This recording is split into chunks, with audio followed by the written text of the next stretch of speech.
Hello दोस्तों, नमस्ते, प्रणाम। सभी का स्वागत है खुशबू यादव आदि गीत के चैनल पर। मैं आप लोगों के बीच में एक प्यारा सा नाच गीत सुनाने जा रही हूँ। आप लोग लास्ट वीडियो तक बने रहिएगा और ढेर सारा प्यारा आशीर्वाद दीजिएगा।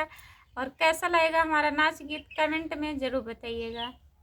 बसावरिया में सुगना बोलै हरी, बसावरिया में सुगना बोलै हरी, बोलै हरी हो रामा बोलै हरी, बसावरिया में सुगना बोलै हरी।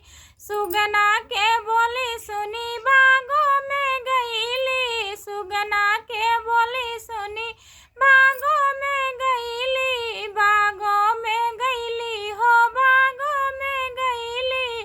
जाई ने बुला तरे सोचे खड़ी, बसावरिया में सुगना बोलै हरी, बसावरिया में सुगना बोलै हरी, बोलै हरी हो रामा बोलै हरी, बसावरिया में सुगना बोलै हरी। सुगना के बोली सुनी महलों में गईली, सुगना के बोली सुनी महलों में गईली, महलों में गईली हो महलों में गईली। जाई खिड़किया ले देखे खड़ी, बसावरिया में सुगना बोलै हरी, बसावरिया में सुगना बोलै हरी, बोलै हरी हो रामा बोलै हरी, बसावरिया में सुगना बोलै हरी।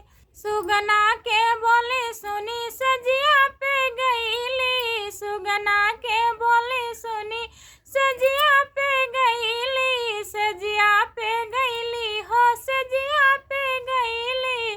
जाई के सजिया पे जागत रही, बसावरिया में सुगना बोलै हरी, बसावरिया में सुगना बोलै हरी, बोलै हरी हो रामा बोलै हरी, बसावरिया